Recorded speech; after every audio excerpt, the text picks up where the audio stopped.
अस्सलामुअलैकुम, कैसे हैं आप सब। उम्मीद करते हैं सब ठीक ठाक होंगे। आज आपकी पहली क्लास है और मैं हूं आपकी ट्यूटर युसरा, और सब के लिए मैं लाई हूँ क्लास। और इस क्लास को ज्वाइन करने से पहले आपसे एक वादा चाहिए। आप अपने आप से मुझसे वादा करेंगे कि आपने जो भी क्लासेस लेनी है उसकी प्रैक्टिस लाजमी करनी है। घर बैठे आप क्लासेस ले रहे हो तो उसकी प्रैक्टिस करना बहुत ज़रूरी है। जब तक आप प्रैक्टिस नहीं करते आप परफेक्ट नहीं हो सकते। किसी भी काम की जब हम प्रैक्टिस नहीं करते वो काम हमें नहीं आ सकता। जब हम प्रैक्टिस करेंगे तो वो काम आएगा। और उम्मीद करती हूँ इंशाल्लाह आप सीख पाएंगे और प्रैक्टिस करेंगे। प्रैक्टिस करना बहुत ज़रूरी है, इसलिए जो भी मैं आपको बताऊं आप नोट कर लें और प्रैक्टिस करें, ठीक है। आपको वेलकम है फेब फैमिली में, क्लास 1 में। और सीखिए, साथ अपने साथियों को भी सिखाइए, बताइए, समझाइए, समझिए, और जो समझ ना आए पूछिए, ठीक है। अच्छा जी, आज हम स्टार्ट करेंगे। जो बच्चियाँ बिल्कुल ही ज़ीरो से स्टार्ट कर रही हैं उनके लिए ये क्लास है। मतलब उनको सिखाना ही तो हम चाहते हैं कि शुरू किधर से करना है। कुछ बच्चे ऐसे हैं जिनको अभी ये भी नहीं पता कि हम शुरू कहाँ से करें। अच्छा जी, क्लास 1, ठीक है, ये हमारी पहली एपिसोड है, इसलिए इसके लिए हम सबसे पहले लेंगे जो हमें सिलाई के लिए ज़रूरी चीज़ें चाहिए, ठीक है ना। ज़रूरी चीज़ें क्या क्या है। सिलाई शुरू करने से पहले उन चीज़ों का होना बहुत ज़रूरी है। नंबर 1 है कैंची, ठीक है। आप अपनी नोटबुक पे जो है ना कर सकते हैं कॉपी, ताकि आपको याद रहे, आप प्रैक्टिस करते रहें, याद रखें। सुई, धागा, ठीक है। उसके बाद अंगश्ताना इतना भी आपके लिए ज़रूरत नहीं है, वैसे वो एक काम की चीज़ है तो अंगश्ताना होना बहुत ज़रूरी भी है। जब हम बहुत ज़्यादा काम करते हैं तो हमारा जो भी हम तरपाई वगैरह जो करते हैं, जो भी काम करते हैं, उसकी वजह से हमारी फिंगर्स डैमेज होना शुरू हो जाती हैं। सुई लगने के बाद उस वक़्त हमें अंगश्ताना जो है ना यूज़ करना होता है। उसके बाद आएगा जी सिलाई खोलने के लिए जो एक हम आला इस्तेमाल करते हैं, उस ये वाला सिलाई उधेड़ने का हुक किसको कहते हैं, ठीक है ना। काज वगैरह खोलना हो, सिलाई खोलनी हो, सिलाई खोलने का, उधेड़ने का हुक, ठीक है। ये स्टार्ट में बहुत ज़्यादा ज़रूरी होता है बच्चों के लिए, ठीक है। उसके बाद कार्बन पेपर वगैरह, वो भी हम जब बहुत ज़्यादा काम करते हैं तब हमें ज़्यादा ज़रूरत होती है। कार्बन से जो है ना हम ज़्यादा चीज़ें ड्राफ्ट कर सकते हैं, इसलिए। उसके बाद आएगा जी मीटर मतलब इंची टेप, ठीक है। इधर लिख लेते हैं मीटर, जिसको हम इंची टेप बोलते हैं, जो कहते हैं आसान लफ्ज़ों में, ठीक है ना। टेप भी सिर्फ बोलते हैं कुछ लोग, इंची टेप। उसके बाद आएंगी जो माप का फीता भी इसको बोलते हैं, ठीक है। आगे आएगा पिन कुशन आपको जो सुई होगी, मशीन की सुई हो, तरपाई वाली सुई हो, किसी भी किस्म की सुई आप रख के भूल ना जाए, उसके लिए पिन कुशन या कुछ भी आप जिसमें इजीली आपकी सुइयाँ रखी रहें और आपको मिल जाएं। उसके बाद जो है आपके पास होने चाहिए बटन, हुक, जो भी हम गले पे या क्लोजिंग के लिए यूज़ करते हैं, हुक। और टेलर चाक मेरे पास अभी यही था छोटे वाला, क्योंकि यूज़ करते हैं डेली। और मैंने ये एक वाइट भी रखा हुआ है। अक्सर ब्लैक कपड़ों पे ज़्यादा मसला हो जाता है, कलरफुल कपड़ों पे ना वाइट ज़्यादा नज़र आता है। येलो भी यूज़ करती हूँ, ब्लू भी यूज़ करती हूँ। मुझे अक्सर चाक की ज़रूरत नहीं पड़ती है, सिखाने के लिए ज़रूरत पड़ती है, मगर जो नए सीखने वाले हैं उनको सबसे पहले ज़रूरी है कि चाक हो, चाक से निशान लगाएं, अपनी तसल्ली कर लें हमने निशान सही लगाया, फिर कटिंग करें, उससे पहले कटिंग नहीं करें, ठीक है। वो है टेलर चाक। और सबसे ज़रूरी चीज़ जो है वो है हमारी मशीन, ठीक है ना। मशीन का होना मस्ट है। मशीन के बगैर तो आप सिलाई कर ही नहीं सकते, ठीक है। सिलाई मशीन जो है ना वो सबसे ज़रूरी है। अच्छा, ये सारी चीज़ें आपके पास होना बहुत ज़रूरी है। उसके बाद जी ये इस्त्री, आयरन। इस्त्री के बगैर भी बहुत सारी चीज़ें जो है ना वो नामुमकिन है। इस्त्री का होना भी बहुत ज़रूरी है।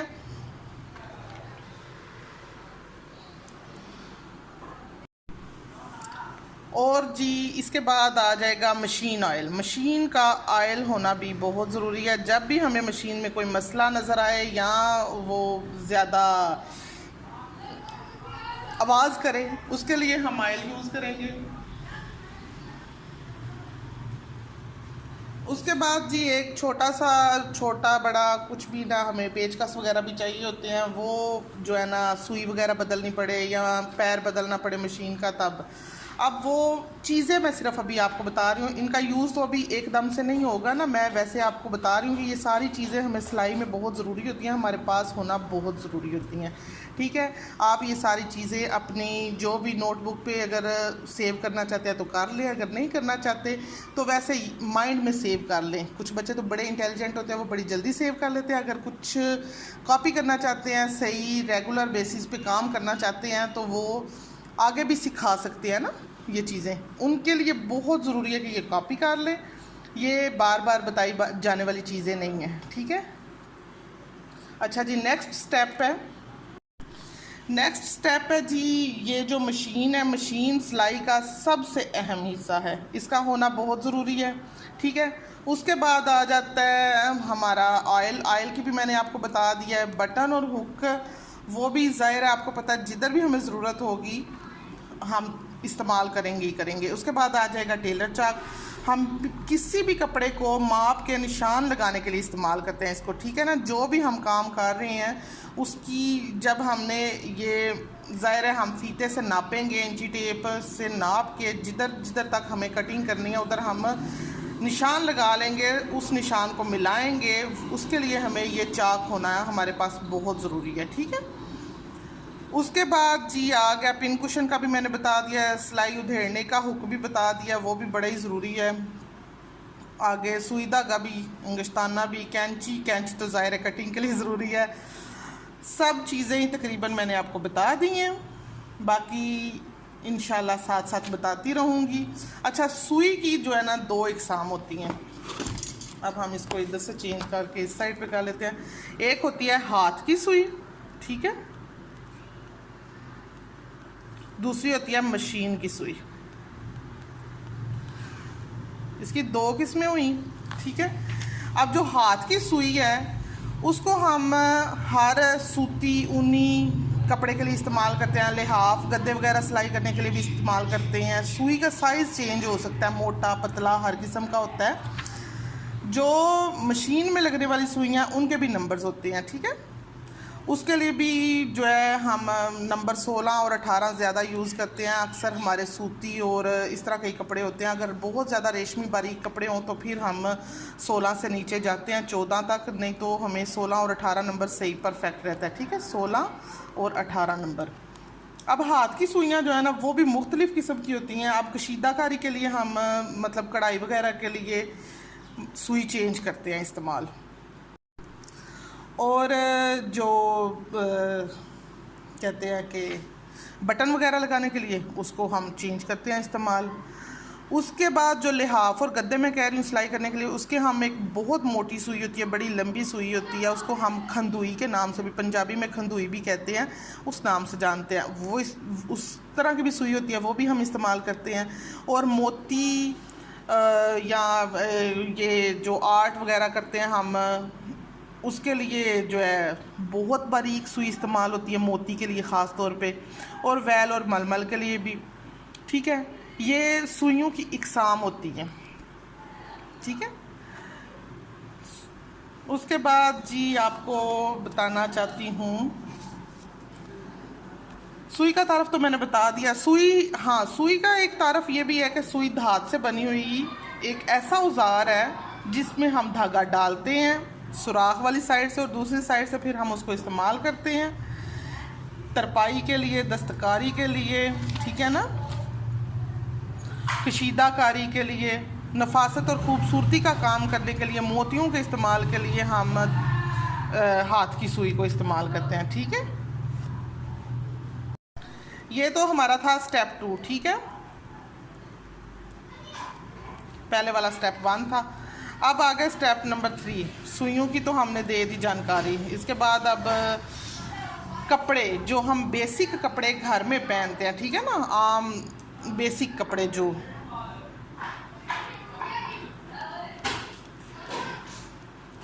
वो हमारे पास होती है बेल्ट वाली शलवार, ठीक है। आजकल ना हम इंग्लिश लिख लिख के ना उर्दू लिखना इतना मुश्किल लगता है या तो हम पूरे किनारे नहीं सही, किंगरे नहीं सही बनाते, या लफ्ज़ जो है गलत लिख देते हैं, या फिर नुक्ते ज़्यादा डाल देते हैं। और मैंने तो बहुत ही अरसे बाद जो है ना पेंसिल पकड़ी है, और अल्लाह करे मैं कामयाब हो जाऊँ। मैंने बड़ा सोच समझ के शुरू किया, अल्लाह ताला आपको सीखना दे, अल्लाह करे आप सीख जाओ, फिर तो चलो पकड़ा हुआ भी काम आ जाएगा। अच्छा, उसमें होती है बेल्ट वाली शलवार होती है, कलियों और इलास्टिक के साथ भी शलवार होती है। कलियां जो है ना हम कुंदे भी कहते हैं उसको, ठीक है। और स्ट्रिप वाली शमीज़ होती है, सादी शमीज़ होती है, फ्रॉक्स होते हैं, कमीज़ होती है, पाइपिंग वाली कमीज़ होती है, ट्राउज़र होते हैं, सिंपल शलवार होती है, सादा शलवार। अच्छा, मैं आपको लिख के ही बताती हूँ। बेल्ट वाली शलवार हो गई, एक सादा शलवार हो गई, एक हो गया ट्राउज़र, ठीक है। ये तो तीनों सिंपल चीज़ें मैंने बताई हैं जो आम हम घरों में सिंपल यूज़ करते हैं। आजकल तो वैसे ही डिज़ाइंस के हिसाब से बहुत सारी चीज़ें ही निकल आई हैं ना। उसके बाद आती है कमीज़, सादा कमीज़,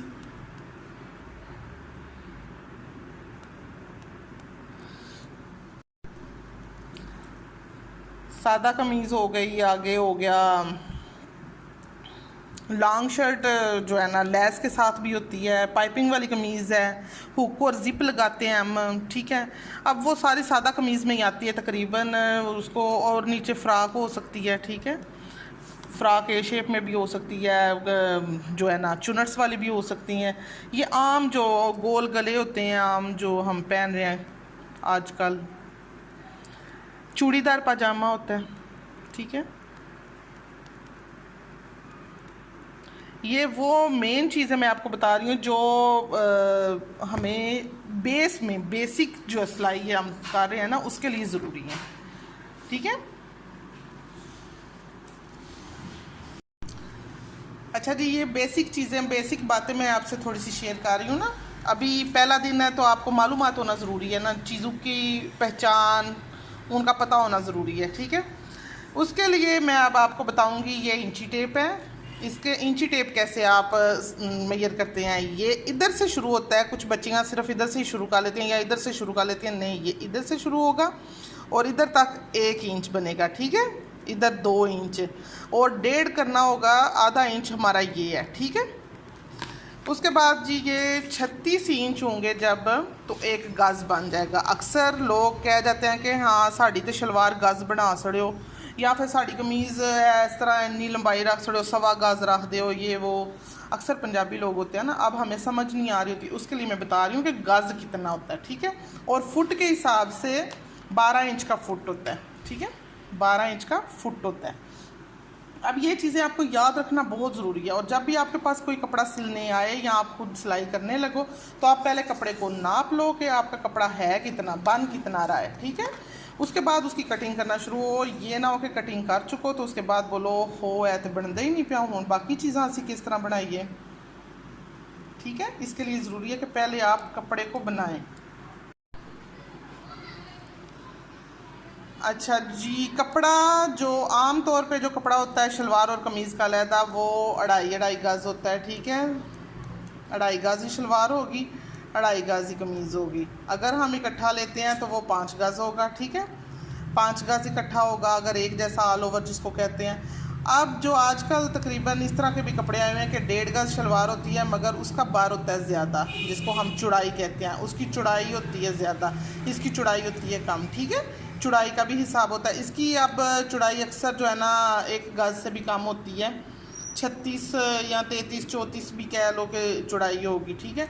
उसकी चौड़ाई जो है ना तकरीबन 40 तक भी चली जाती है, 38 40, अक्सर 44 तक भी चली जाती है, 44 45 तक भी चली जाती है। 45 इंच हो तो ज़ाहिर है हमें उधर से मार्जिन मिल रहा है ना चौड़ाई की तरफ से।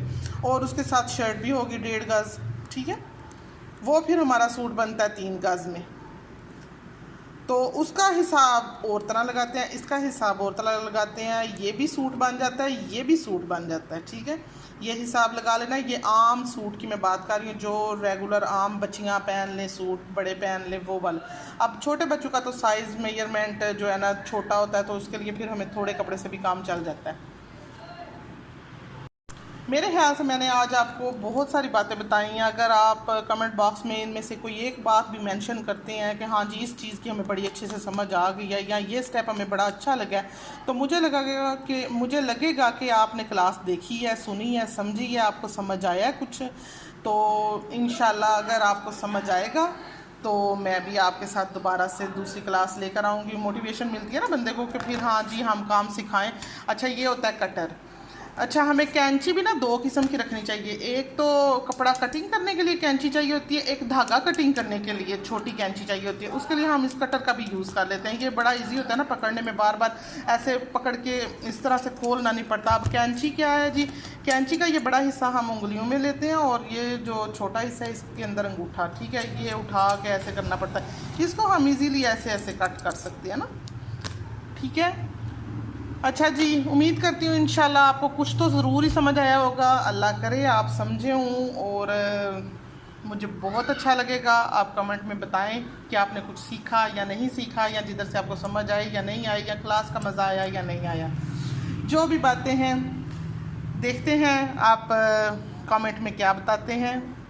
इंतज़ार रहेगा आपके सवालों का, आपके जवाबों का। और देखते रहिए फैब फैमिली। कल इंशाल्लाह फिर से युसरा आपके लिए क्लास लेकर हाज़िर होगी। आज की क्लास को अच्छे से समझिएगा, अच्छे से सुनिएगा और दिमाग में बैठाइएगा। आज की क्लास में प्रैक्टिस सिर्फ इतनी है कि इन चीज़ों को याद रखा जाए। कल वाला जो सबक होगा वो प्रैक्टिस वाला होगा। अल्लाह हाफिज़।